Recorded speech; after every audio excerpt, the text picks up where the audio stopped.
This Afternoon, conference everyone. will now be recorded.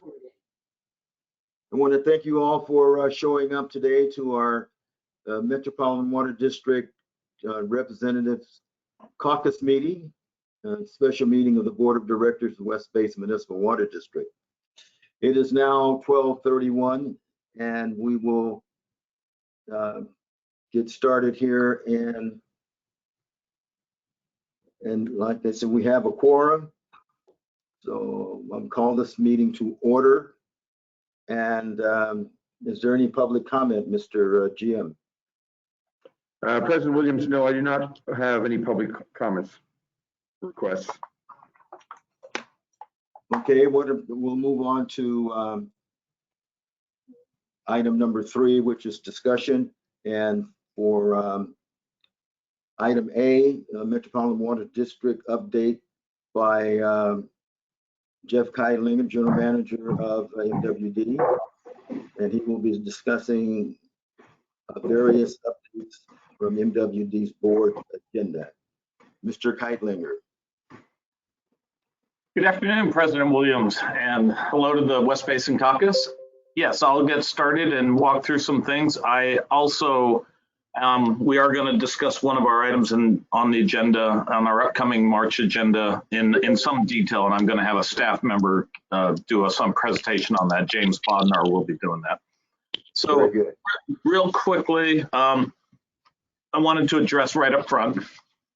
I know I'm sure most of, not all of you have seen newspaper articles featuring Metropolitan in the news with a discussion about employee alleged harassment issues and otherwise equal employment opportunity issues, systemic discrimination, harassment, retaliation, and other related concerns. There was one article in the LA Times about that. We have had a number of complaints by a handful of women at our various board meetings, and some of you may have heard that as well. Our board took it very seriously. You know, every complaint, every EEO complaint is thoroughly investigated when that's reported. Whenever a complaint is sustained, there is discipline that's meted out. And we have had a history of these claims over the last 20 years that we've reviewed. It's not a huge number, but there are definitely a number. And we've looked into them. We don't feel that there is a systemic issue, but when people claim there is, we took it seriously. And so in September, our general counsel hired and brought on outside counsel to start looking into the matter. In October, the board acted unanimously to move forward and bring in an outside law firm, the Shaw Law Group. They're out of Sacramento. They specialize in employment issues, very respected firm.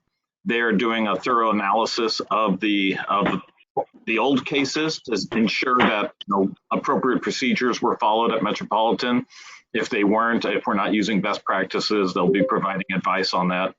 They're also reviewing cultural issues at Metropolitan. They've done, so far to date, they've done a complete survey of the employees. Of all 1,800 employees have been asked to respond to the survey, and some 80% have. They've done 50 hours of interviews working with various employees. We're going to make some broccoli soup.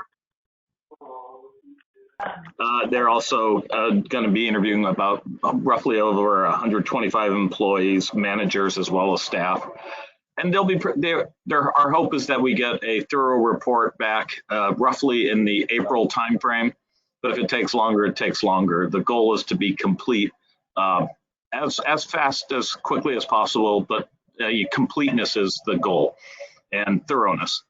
We've been providing reports to our California legislator delegation, regular updates as well. And we're setting up a website where all these materials will be up there on our website and prominently posted. So the goal, again, is to be as transparent as possible and to really get through the root of these issues and make improvements where they're called for. And, our goal is always to get better. So that's that issue. There'll be some updates at our personnel committee and at the board level on that. And I know that's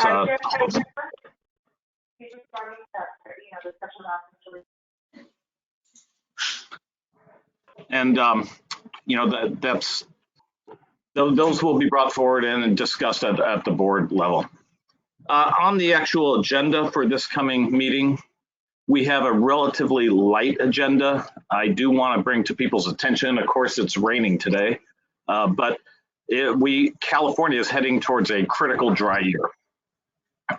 This is a pretty severe drought year we're looking at, and it would take some storms just to get to a relative dry year, not a critically dry year. And so far, it'll take a lot more than this to get to just dry. So critically dry year, we're currently at a 10% state water project allocation. That coupled with our Colorado River supplies will probably leave us somewhere in the range closer to 400,000 acre feet, 350,000 acre feet, short of meeting demands, and we'll pull that from reserves. The good news is our reserves are more robust than they've been in our history. We have over 5 million acre feet in reserves, so we are well situated to deal with a drought, even a multi-year drought. But this is looking like a severe drought year. So we'll be monitoring the situation closely, ensuring that there's demands are met, and continuing to encourage conservation throughout the service area. Yeah, if you interrupt a second, can some of the callers here please mute their phones, because there's a lot of background noise coming in. Please do that if you're not already muted. Please mute. Sorry, John. No, yeah, I definitely could hear someone making lunch. So those are the main items I wanted to address. We are bringing forward for board discussion. There's some interesting pieces that we want to get board input on. There's a couple of bills that we are reviewing that talk about extending Brown Act changes so that to make teleconferencing, Zoom meetings, style meetings much more convenient and widespread, not just for emergency pandemics, but maybe moving beyond that. We want to get input from the board as to how we want to support these and where does Metropolitan want to be. And I think that's something for all our member agencies to think about. What do we think is the right lessons to take from these kind of remote meetings, and what do we want to do going forward? So we're going to have that on the agenda for discussion. We also have on the agenda for discussion, there's a number of policies and proposals made by both the legislature and the Newsom administration regarding what to do about debt, consumer debt. And we are analyzing those proposals, and we want to, again, get board input. Most of these are saying you can't shut off service if someone is not paying their bills during the pandemic. This will result in backlogs of billings for retail agencies. And so we're looking at what Met can do to help retail agencies, but also what are the implications for the retail agencies with these legislative proposals. And we want input from the member agencies. Do you want Met weighing in on these retail type issues? And if so, where do our member agencies come down on these type of bills? We're in the process of analyzing legislation that was introduced regarding retail districts. The wholesale agencies also within the South Central area that has implications for Central Basin. So we're taking a hard look at that, and we're going to bring that forward with our analysis on that, not in the March timeframe, but in the April timeframe. But we definitely want to stay in communication with Central Basin as we work through that and take a look at that bill and those implications on that. And then those were the items that I wanted to highlight on our agenda. And we can take questions there, or you can go through the staff presentation on item 7.4, which is a coordinated operating agreement with San Bernardino Valley Municipal Water District. And I know there's some interest in that, so I thought we'd have a little more detailed presentation on that. And maybe we should do that and then take questions on everything, if that's okay, President Williams. Well, and let's see, any questions right now from anyone? Pressing questions? If you have them, please let it out, because this is why we are here. Hearing none? President. Wait, just President Williams. Did I hear Director Gray? Yes. Yes, thank you. Thank you.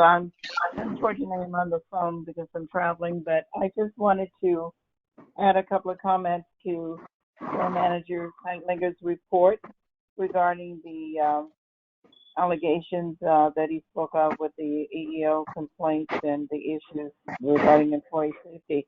I just want to make the statement that the board certainly takes it seriously, as well as management, and Jeff gave a very thorough report as to the actions that we're doing, and I want people to know that we were being very proactive because we certainly took these issues seriously last year, and so the board unanimously supported an independent review, although there was a review going on within the agency, but the board took the action to hire an independent person, and that firm, the Shaw Law Group. And again, to emphasize that they do report to the ethics officer, who reports directly to the board, so it's totally independent. It is transparent. It will be comprehensive at the end of the report. Whatever the findings are, we are committed to making whatever improvements that are necessary from the board level, and we want it to be completed, and so we are not rushing it. We want a comprehensive report. We will provide the report to our state legislature, and certainly to the JLAC committee, because if there is an audit, again, the other statement is that we totally support if the state does the audit, because it will complement what we're doing, and we will provide that information to the state legislature at the end of the review that we're doing, and it will be provided to anyone of interest. We want to be totally transparent. But I just want to emphasize that the board is committed to looking at these issues along with management, and we will do whatever is necessary to ensure that Metropolitan is a safe place to work for everyone. So thank you, President, and thank you, Jeff, for that comprehensive report this morning on the issues. All right, well, thank you. By the way, Jeff, now, how often did you report on this issue over the past 12 months or so? It's a good question. We generally handle employee discipline without bringing the board in on specifics, because that is handled by the general manager dealing with actual employee cases. And then we report on a quarterly basis on a statistical analysis of how many complaints come into the board, how many complaints were handled, what's the makeup of the workforce. So we report on those things on a quarterly basis to the board.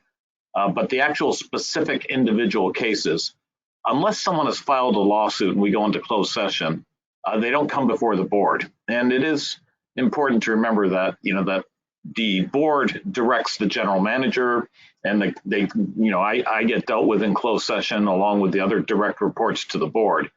But employee personnel matters do not go to the board and aren't appropriate for closed session. So we don't bring individual matters to the board. We just report on them on a broad statistical analysis of trends and policies and procedures, and bring that to the board for oversight.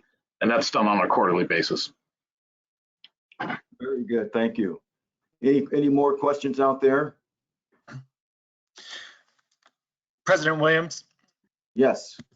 This is EJ Caldwell. EJ. I did have a question about the rate refinement process. I did see that Catano is also on the meeting, but perhaps it would be more appropriate to do item C, Metropolitan Water District item 7-4, and then maybe Catano could provide an update on the rate refinement process. I see Catano's on the line, so why don't we do it that way, EJ? That'll be great. Go ahead.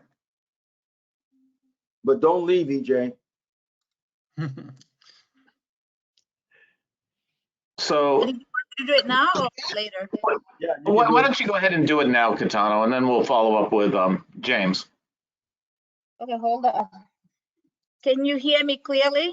Absolutely. Oh, perfect. can. So the rate refinement process, I believe, is doing okay. We have met now a few times. The last meeting was yesterday, and the board, the working group rather, has been working on specifically our rate refinement guiding principles. We stopped, initially we wanted to fast track the demand management, but everybody agreed we need to step back a little bit and look at our guiding principles. And then shortly thereafter, once we're all on the same page, go back and look at demand management in maybe in a month. So as of yesterday, we have drafted the guiding principles. We are taking back to the committee in 2 weeks to refine and try to get a consensus.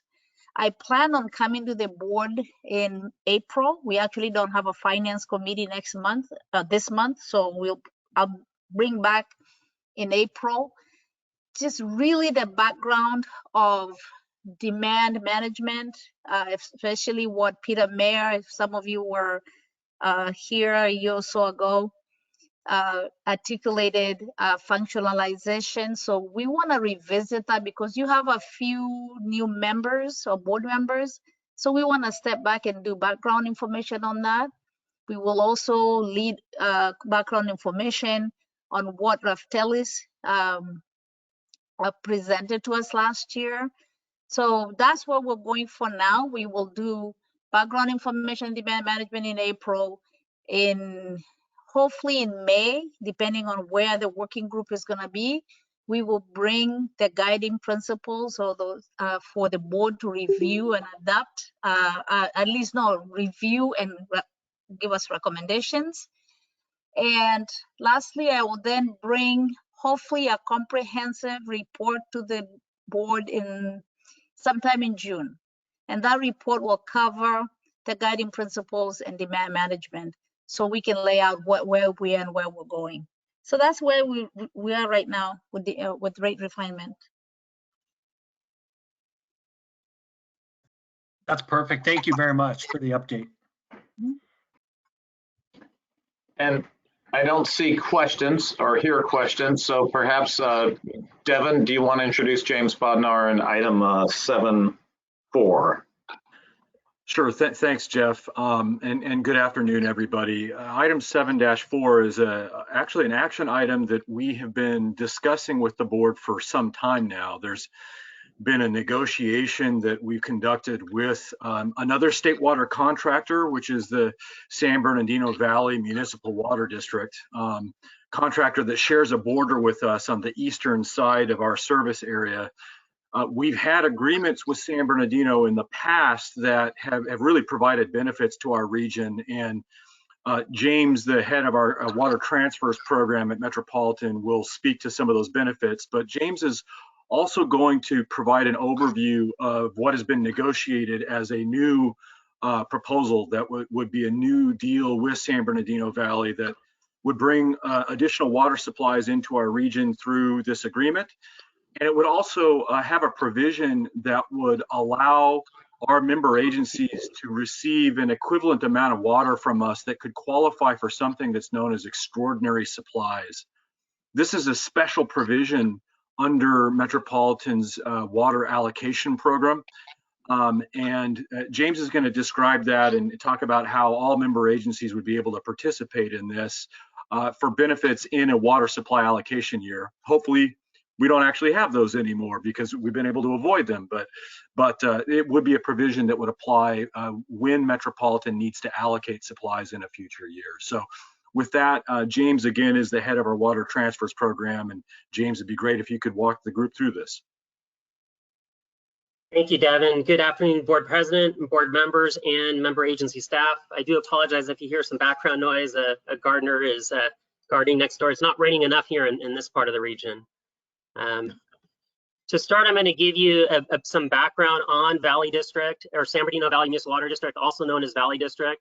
They are a state water contractor, just like Metropolitan.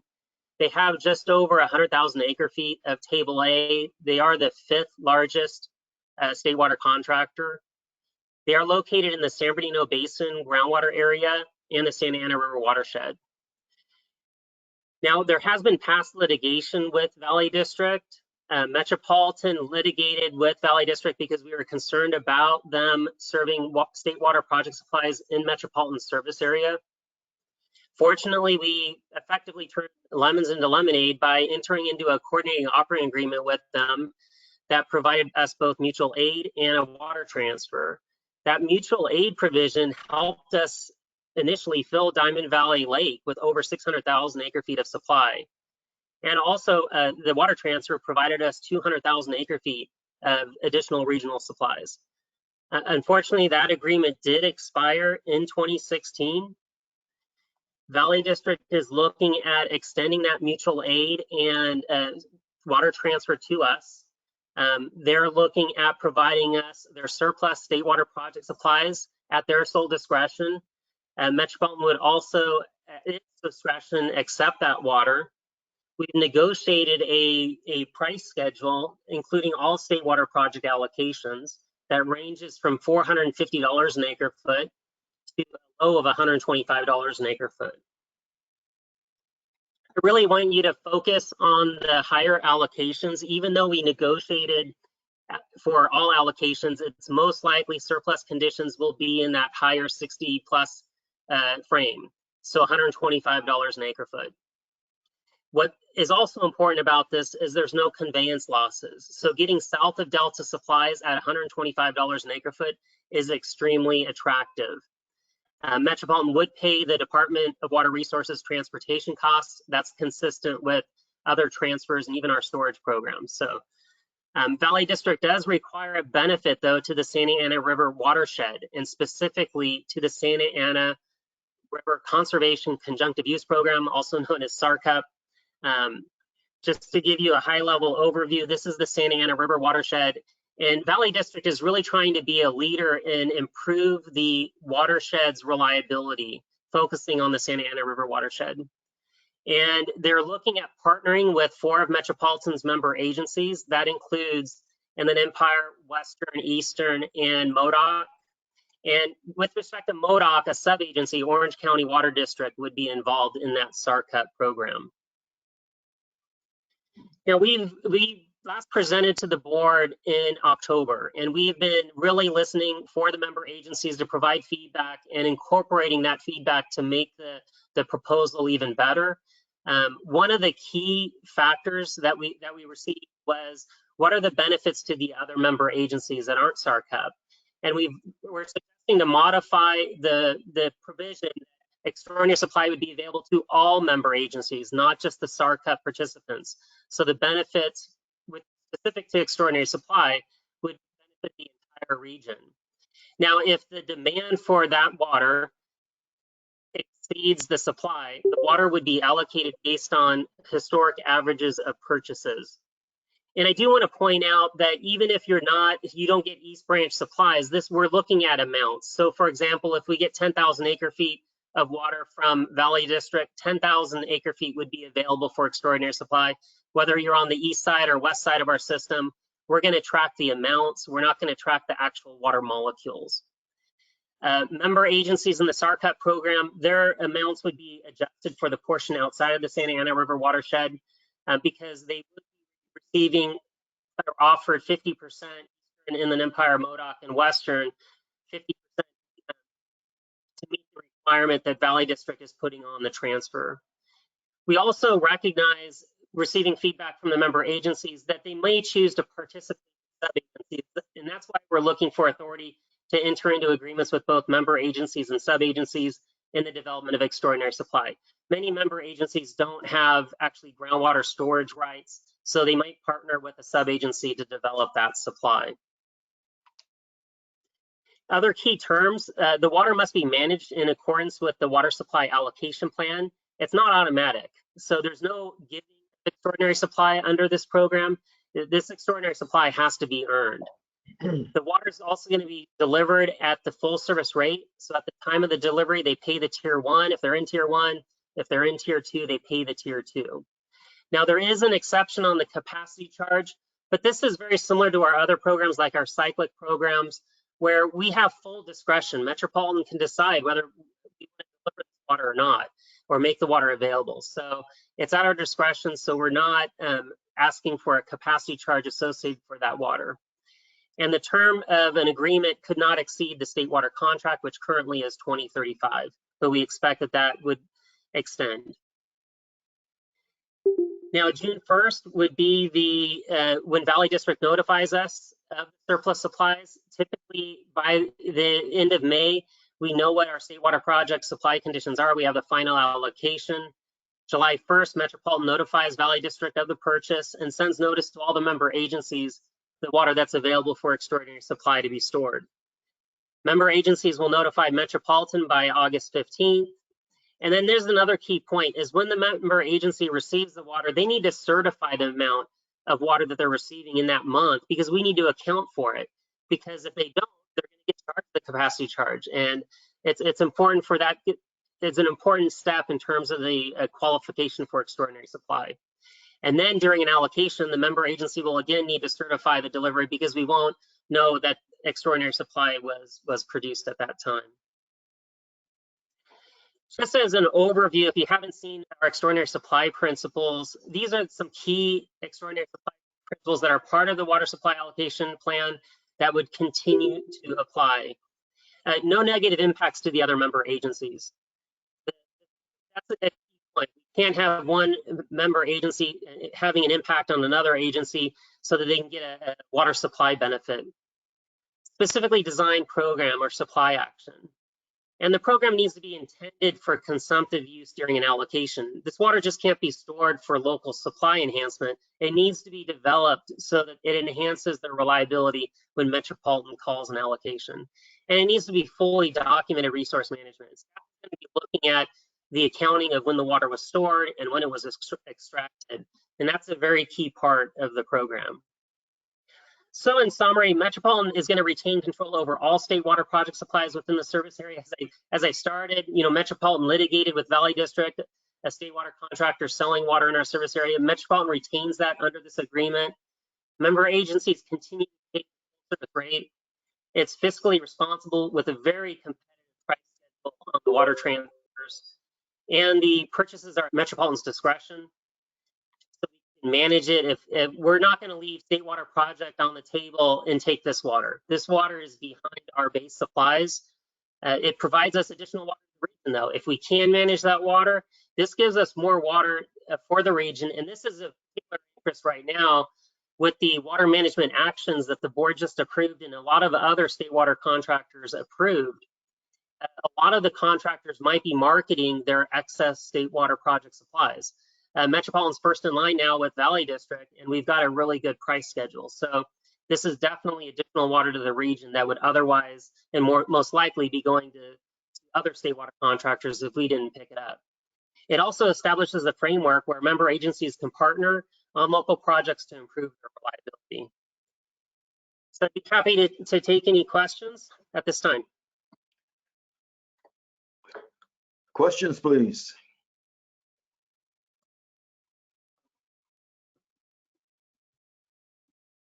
Wow, you did a great job. You didn't leave anything out. Patrick, this is Russ. I just have an observation. Go ahead, Director. This sounds like a win-win-win program. What could possibly be the cons? I don't see many negatives associated with this. I think everybody's ahead. I really want to give credit to Valley District for being a leader in the watershed and willing to give up their state water project supplies to a neighborly contractor at a very competitive price. They're really providing some leadership for the Santa Ana River watershed. And I can be quite frank that Metropolitan leveraged that interest because we know that any water that we obtain needs to provide a regional benefit and not just provide benefits to a subset. And I think that the modified concept meets all those needs. I think it is a win-win-win. Is this was this initiated by Valley? Did it start with a Valley initiative? It did initiate with Valley, but it's also in partnership with the participants in the SARCUP program. They are Valley okay, District. I got it. Valley District is in support of that SARCUP program, and they really want to see that program work. Director Lefebvre, this is Devin Upadhyay. I did want to expand on that a little bit.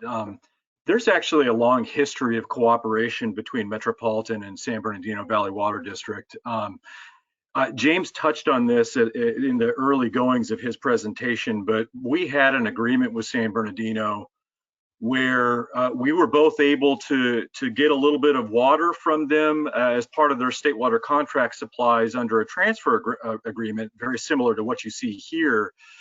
But we also had mutual aid provisions that we used quite a bit in the early filling of Diamond Valley Lake. In fact, in the early years when Diamond Valley Lake had been completed, we didn't have the inland feeder online at that time. And so we had an agreement with Valley District that allowed us to move water through their system on the east side, the east branch, through their system and down into Diamond Valley Lake. And James, I can't remember the exact number, but it was a few 100,000. It might have been almost 600,000 acre feet that we moved through that agreement as mutual aid. So this is something that expired in 2016, Director Lefebvre, and then we had a series of years where with the dry cycle and the State Water Project, there wasn't a whole lot of water that could be moved. That agreement expired, and now we've been able to renegotiate it. So really a mutual arrangement where we wanted to renegotiate that agreement, and we've been able to do that now. So there's a history of good relations with the people involved. The only observation I would add to what staff said, Director Lefebvre, is the valuable thing that Metropolitan, the large investments, multiple $billion-dollar investments in storage, enables us to do things that a lot of water districts don't do, and which, most water districts are in the market for dry year water, which is of course extremely expensive and hard to get. And because of our storage and our flexibility, we're more in the market for wet year water because we can manage it. And so that's where it helps off, because San Bernardino in a wet year really doesn't have a home for its water. And so that's why it makes sense for us to pick it up and pick it up relatively inexpensively. And that's really thanks to the investments that the board made in storage. The drawback that we saw in this program in the beginning was, really more of one of principle. And, it's a strong principle that we want to benefit all our member agencies, not a subset of them.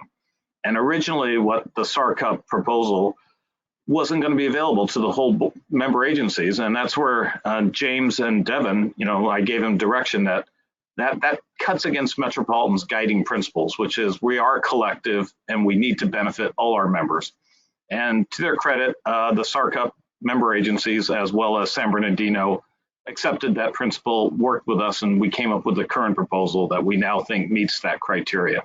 But that was the initial concern we had that would be the con that we thought was there that we think is no longer present. Thanks, that's terrific. James, this is Alex from Central Basin. I just had a question on that local storage where a member agency maybe is unable to store locally, and we work with another agency to do that. How would that work? Would that, let's say, would WRD necessarily come to us and say, hey, can we look at evaluating the difference between, purchasing imported water or participating in this program? Or can you talk a little bit about how that might work? Yeah, that's a good point. And let me just bring up a really high level idea of extraordinary supply. Metropolitan invoices member agencies based on how much water they take. And during an allocation, you're allocated a certain amount of water. Extraordinary supply effectively allows you to avoid paying that allocation surcharge. With respect to the working with sub-agencies or even other member agencies, there's different ways if your systems are connected, and move water amongst each other, or you can partner with a sub-agency that has groundwater supplies and develop an arrangement where this supply can be stored and then recovered during an allocation to qualify as extraordinary supply. I don't know if that answered your question, but and I can talk to you offline if you need more backup. No, that was great. Thank you. Okay, where are we? Any more questions?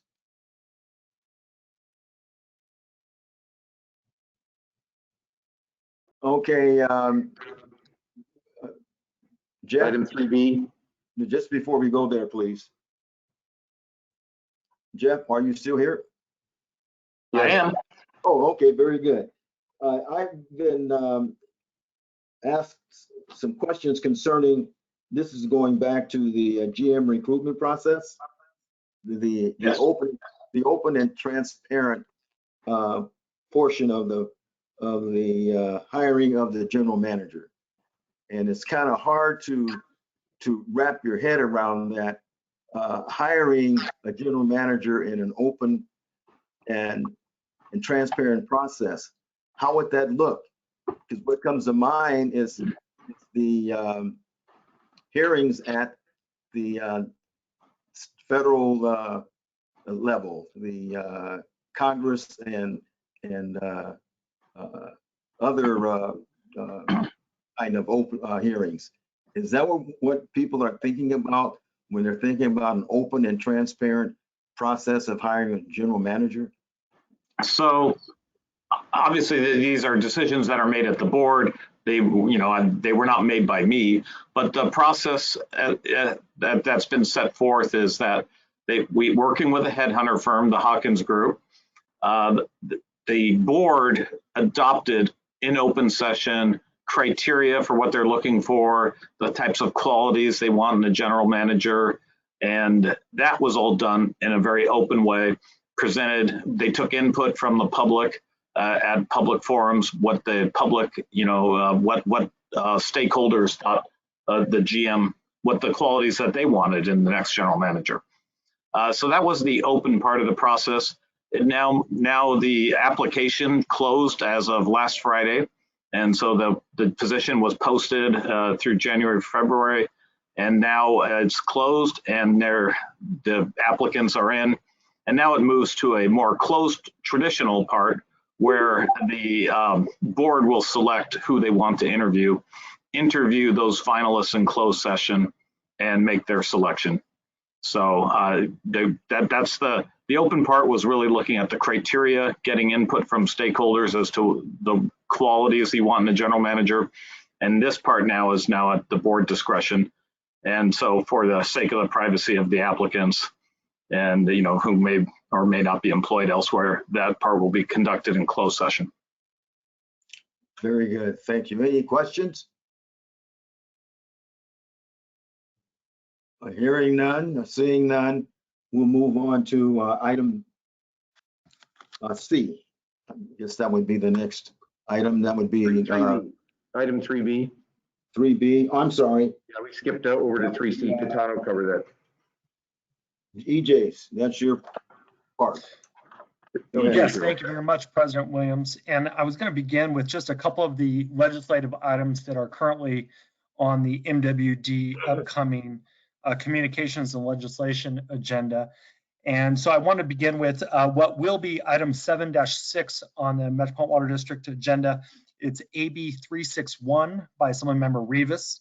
Obviously, as we are doing now, most special districts and local governments and even our state legislature has been operating utilizing virtual technology to host their open meetings.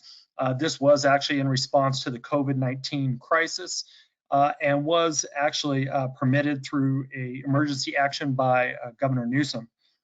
But as this time has allowed us to kind of evaluate the process and the open door laws that are included within the Brown Act, it does become apparent that the California State Legislature does need to step in, and AB 361 would actually place this capability within statute to allow us to continue to operate utilizing virtual meetings and especially when it comes to the notice requirements of those meetings.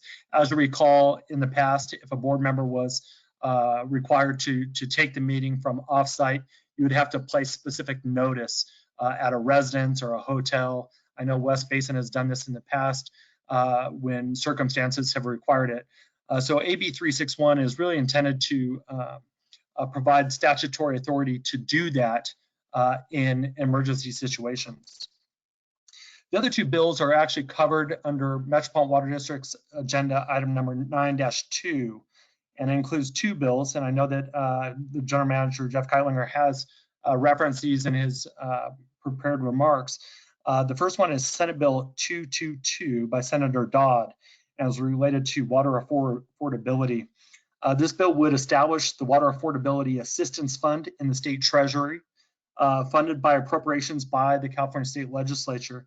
And really, it's intended to provide assistance to low-income ratepayers, not only for water but also sewer services as well. And there are some concerns. I think everybody here today, and I think people throughout the state, understand the concerns related to this issue, understands it is a problem, and are looking for potential solutions. One of the real issues is whether the legislature would be able to appropriate funds into this assistance fund within the state treasury annually, or how that would go about providing financial assistance. Ultimately, I think there are concerns related to a potential water tax, if you will, or additional fees throughout the state of California. So I know that the Association of California Water Agencies is really working hard to try to find a suitable solution. I think that they're looking at potential amendments on this bill. And again, I would say that in their discussions within their state legislative committee, I think everybody understands that it is a real issue, and they really discussed whether to oppose the bill or actually just work with the author as far as providing potential amendments. The other bill is Senate Bill 223, also by Senator Dodd, related to the discontinuation of residential water services.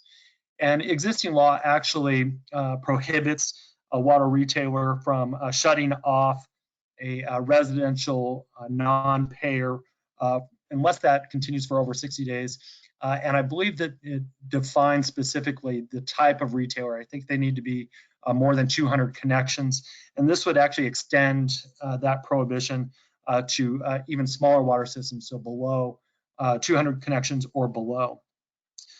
Sometimes these systems that I'm referring to are utilized in vacation communities or mountain communities, but also you have a lot of low income or disadvantaged / severe disadvantaged communities. So those are the three bills that are included in the Metropolitan Water District board packet, but I will highlight two additional bills. The first is Assembly Bill 1195 by Assemblymember Garcia. This is a bill that Jeff had mentioned a little bit earlier. And I know that West Basin Municipal Water District, as well as a lot of the regional water districts in the area, have been fielding a lot of questions about it. And the bill would create the Southern Los Angeles County Regional Water Agency. And I point that out because there is a little bit of confusion. In years past, we've talked about at-risk or failing water systems in Southeast LA County. This bill is actually related to what you call Southern LA County, and it is related to the recent UCLA study. In that study, they identify that there are approximately 53 at-risk or failing small community water systems, 29 of which they focus in on because it's the larger portion of the population are within those 29, and those are serving disadvantaged and severe disadvantaged communities. The bill would afford this new water agency with a lot of the different capabilities of a municipal water district and even a retailer. But ultimately, if the bill were to pass, this new agency would have no specific work to be done. Ultimately, they would work within the region to identify any potential at-risk or failing agencies that would be interested in consolidation or would work with the LAFCO or California State Legislature for what would possibly be a forced consolidation. I think that kind of summarizes what the bill says, but I want to point out that West Basin has done quite a bit of work, not only West Basin staff, but also our general manager and our Sacramento lobbyists, really working with the author, the speaker's office, and several different stakeholders to really identify this problem. Because if you look at the jurisdiction of this new agency, it would actually encompass all of the Water Replenishment District of Southern California, so WRD. So it'd include a large portion of the West Basin Municipal Water District service area. In speaking with several of the different stakeholders, including the authors of the UCLA study, it's not clear as to if there are any of those 29 agencies even in the West Coast Basin, much less the West Basin Municipal Water District service area. So we're currently working with the author and stakeholders. I know that WRD will be discussing this item, I believe, tomorrow at their board meeting. And so we're going to work with the stakeholders to identify potential solutions. Again, similar to the ratepayer assistance programs, I don't think that anybody would necessarily disagree that there are small community water systems serving disadvantaged communities that could use assistance. It's really about how they get that assistance and ultimately who's going to provide that assistance. So I know that we have representatives here from Central Basin Municipal Water District. We're happy to work with you on this legislation, and we hope to find some sort of suitable solution as far as this bill goes, and then maybe work towards a solution on the actual issue in the future. The next item I have is Assembly Bill 1434. And again, I bring this up because I've received a lot of questions about it. It's actually authored by a former Metropolitan Water District Director, Assemblywoman Friedman, and it's related to the water use efficiency objectives for indoor residential water use. And I know a lot of us here are currently working on our urban water management plans. And as part of that, we're required to look at our water use efficiency programs and compliance with existing state law, which was actually codified through Senate Bill 7X7, which specifically stated a 20% reduction by 2020. So here we are in 2020, and we're working to include that within the urban water management plan, show our compliance. But as most of you know, the California State Legislature has adopted new criteria ultimately for water use efficiency. It'll actually be set a commercial target for, excuse me, the word is kind of escaping me now, but a retailer target for water use efficiency. It would be your residential, indoor and outdoor, plus your CII, plus water loss, and that would ultimately be your target.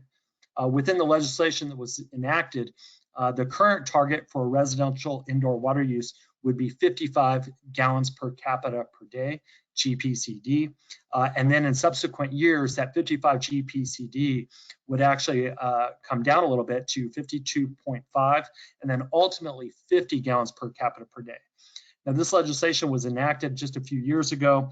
The actual compliance requirements aren't even in place yet. But this bill, Assembly Bill 1434, would actually change those indoor targets to 48 gallons per capita per day, and then would ratchet down from 48 down to 44, and then ultimately 40. Now, this legislation in the past has been widely discussed and heavily negotiated. That 55 GPCD was somewhat controversial when it was passed. And then obviously ratcheting it down was, again, highly controversial.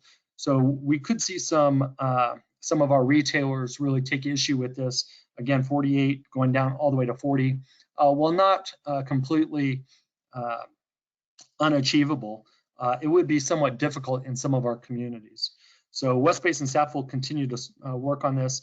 I do intend to discuss this with Kathy Viatella, as well as our stakeholders with the Association of California Water Agencies. But I did want to bring that up here so everybody could kind of get a feel for it, and we'll be working on it throughout the legislative session. So with that, President Williams, I'm happy to answer any questions. Thank you, EJ. Very good report. So any questions out there? Director Williams, this is Devin Upadhyay again. Yes, I just like to just to piggyback on what EJ was just saying. On Monday in Metropolitan's Water Planning and Stewardship Committee, we're having a joint session with the Conservation and Local Resources Committee. And EJ, the overall legislative package that resulted in the new efficiency targets and those objectives, it will be discussed in detail because as I think folks on this call know, there were a lot of activities that the State Board and DWR had to follow up with to make that package a reality. And many of those are still underway. So we will be giving a report to the board. And if you're interested in those items and the topic that EJ just brought up with the Friedman bill, they will be discussed on Monday at that committee. Very good, thank you. Any more questions? Come on, folks, we have some time. Not a lot, but some. Are you okay? Very good then. Thank you, Jeff. Thank you very much for your presentation and your comments. And thank you to Devin. Great job. And also to James. Is James still here? Yes, sir. So thank you. Very good. Thank you so very much. Thank you. Thank you, President Williams. Thank you, West Basin. Thank you. So no further questions, then the next item on the agenda is unfortunately adjournment. Is that what you want to do? If so, I have a gavel here. I will adjourn the meeting.